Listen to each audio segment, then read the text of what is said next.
Good morning. Computer architecture unit 3 के अंदर आज हम लोग पढ़ेंगे काउंटर्स के बारे में। A digital computer can be realised using flip flops. हम लोग जानते हैं कि जो डिजिटल कंप्यूटर हम लोग इस्तेमाल करते हैं तो उसको बनाने में फ्लिप फ्लॉप्स का इस्तेमाल किया जाता है। Flip flops change its output state in response to the input pulses applied। Flip flop का आउटपुट चेंज करता है इनपुट पल्स के अनुरूप। जिस तरह का इनपुट होता है उसी तरह का आउटपुट और डिलीवर करता है। दो या दो से ज्यादा फ्लिप फ्लॉप को आपस में इंटरकनेक्ट करके भी आउटपुट को निकाला जा सकता है। फॉर एग्जाम्पल, एक फ्लिप फ्लॉप का आउटपुट, हम लोग जानते हैं कि फ्लिप फ्लॉप 1 बिट आउटपुट देता है। तो एक फ्लिप फ्लॉप या तो 0 का आउटपुट दे सकता है और या नहीं तो 1 का आउटपुट दे सकता है। तो मोर देन 1 बिट के आउटपुट के लिए हम दो या दो से ज्यादा फ्लिप फ्लॉप को आपस में कनेक्ट कर देते हैं। फॉर एग्जाम्पल, अगर दो फ्लिप फ्लॉप को आपस में कनेक्ट किया तो उसका आउटपुट 00 हो सकता है, 01 हो सकता है, 10 हो सकता है। ठीक है, तो इस तरह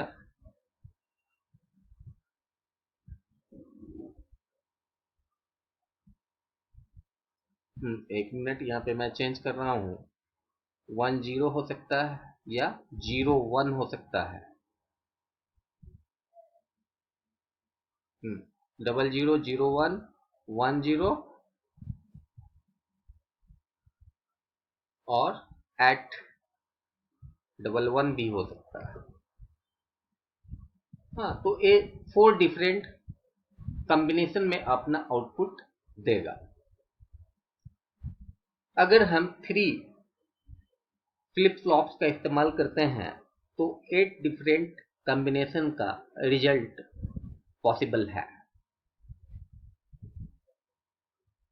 अब हम देखते हैं कि जो फ्लिप फ्लॉप स्ट्रक्चर्ड मैनर में आपस में कनेक्ट किया जाता है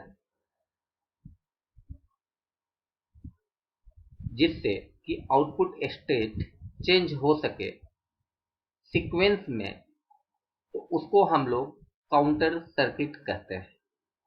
काउंटर सर्किट जो होता है वो दो तरह का होता है। एक एसिंक्रोनस काउंटर होता है जिसको हम लोग रिपल काउंटर भी कहते हैं, और दूसरा सिंक्रोनस काउंटर होता है। तो अब हम लोग पढ़ेंगे एसिंक्रोनस और रिपल काउंटर के बारे में। एसिंक्रोनस काउंटर सिंपल, सबसे ज्यादा सिंपल काउंटर है और एक काफी, इसको डिजाइन करना काफी इजी होता है। इसको हम लोग रिपल काउंटर भी कहते हैं। एसिंक्रोनस काउंटर या रिपल काउंटर के अंदर जो क्लॉक पल्स हम लोग बाहर से अप्लाई करते हैं तो वो आउटपुट को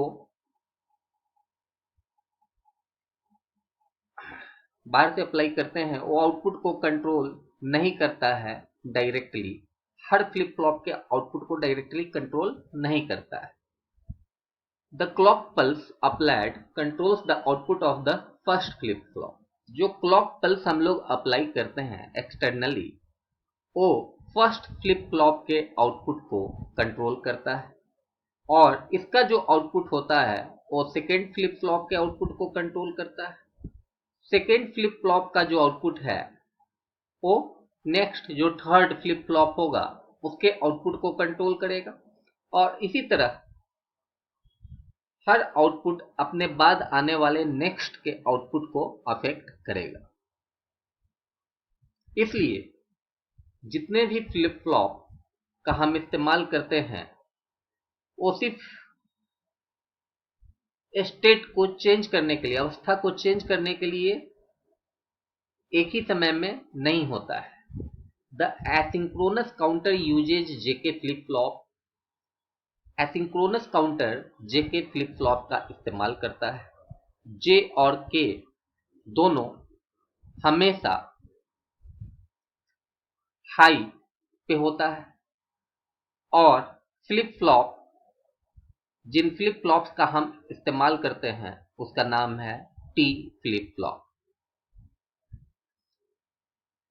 जो काउंटिंग होता है काउंटर का वो असेंडिंग और डिसेंडिंग, मतलब बढ़ते हुए क्रम में और घटते हुए क्रम में, इसको हम लोग अप या डाउन काउंटर भी कहते हैं। तो इसका या तो बढ़ते हुए क्रम में होता है काउंटिंग या तो घटते हुए क्रम में होता है, और इसलिए इसको हम लोग अप या डाउन काउंटर कहते हैं।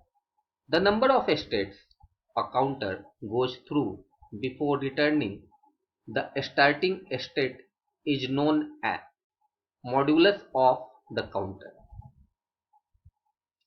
जितने स्टेट से काउंटर गुजरता है पहले वाले अवस्था में आने से पहले, तो उसको हम लोग मॉड्यूलस ऑफ द काउंटर कहते हैं। उसको काउंटर का मॉड्यूलस कहा जाता है। इसको रिप्रेजेंट करने के लिए मॉड एन काउंटर के रूप में, मॉड एन काउंटर के रूप में हम लोग रिप्रेजेंट करते हैं, जहां एन रिप्रेजेंट करता है नंबर ऑफ स्टेट्स, मतलब कितने डिफरेंट अवस्था से काउंटर गुजरा है पहले वाले अवस्था में लौटने से पहले। For example, a counter which uses 3 flip-flops can count all 8 counts starting from 000 to 111। ठीक है, एग्जाम्पल के लिए हम समझ सकते हैं कि एक काउंटर जिसके अंदर 3 फ्लिप फ्लॉप का इस्तेमाल किया गया है वो 8 अवस्था से गुजरता है। शुरुआत 000 से होती है और उसका एंड 111 पे होता है, या डिसेंडिंग ऑर्डर में 111 से स्टार्ट हो सकता है और 000 पे एंड हो सकता है। It is also known as mod 8 counter. इसको हम लोग मॉड 8 काउंटर भी कहते हैं। A counter which goes through all the possible states before restarting is called as full modulus counter। एक काउंटर जो सभी अवस्था से गुजरता है रीस्टार्ट होने से पहले, उसको हम लोग फुल मॉड्यूलस काउंटर कहते हैं। जो सर्किट डिजाइन हम लोग करते हैं वो सिर्फ कुछ काउंट्स को काउंट करने के लिए होता है और उसको हम लोग वेरिएबल मॉड्यूलस काउंटर कहते हैं। For example, the same combination should count only up to 4 starting from 0, that is it goes through 5 states starting from 000। Example के लिए हम समझ सकते हैं कि उसी कॉम्बिनेशन में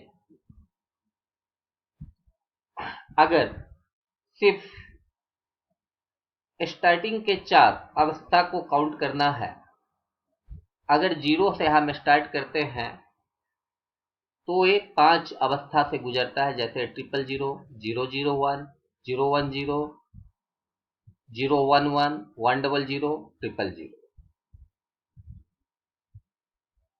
तो ए इसका 5 अवस्था हो गया, 000, 001, 010, 011, 100। 1 2 3 4, 1 2 3 4 5, और फिर से रीस्टार्ट हो गया 000 पे जाके, and so on. Then the counter is known as mod 5 counter. इसलिए इसको हम लोग मॉड 5 काउंटर कहते हैं। The final state of counter sequence in the variable modulus counter is known as terminal count.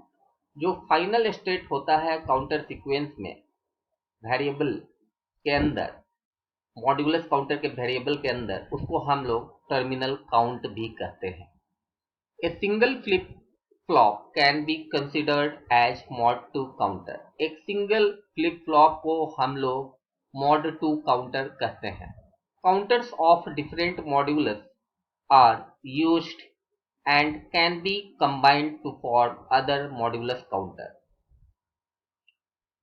Different modulus के जो counters होते हैं उसका इस्तेमाल किया जाता है और उसको कंबाइन किया जाता है दूसरे मॉड्यूलस काउंटर को बनाने के लिए। For example, a decade counter or a mod 10 counter can be realized with the combination of a mod 2 counter with a mod 5 counter, a mod 4 counter with a mod 5 counter can be result in a mod 20 counter and so on।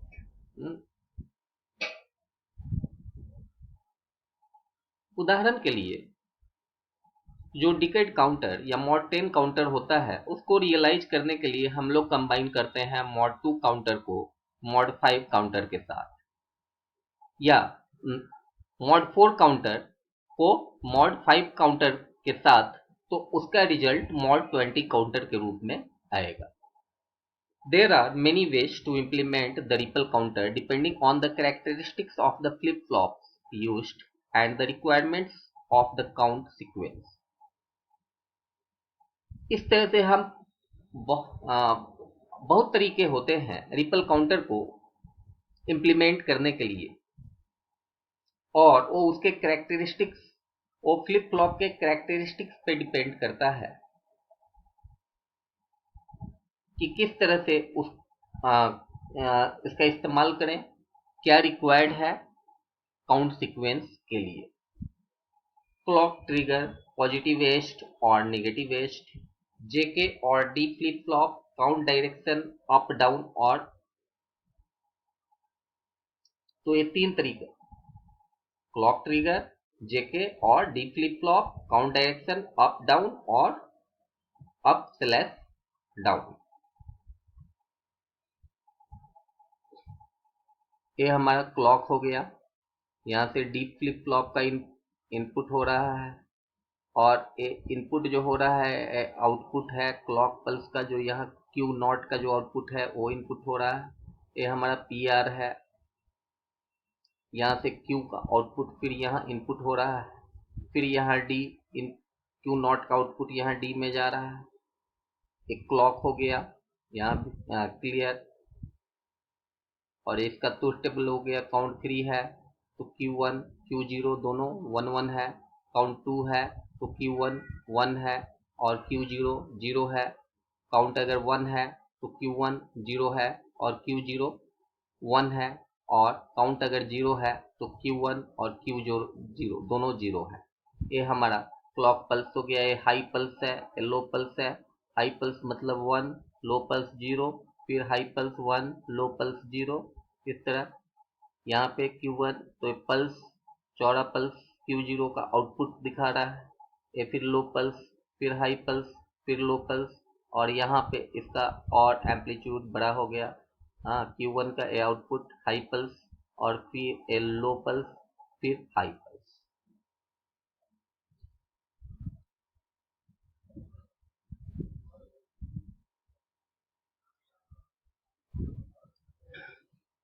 तो इस diagram को समझने के लिए जो notes है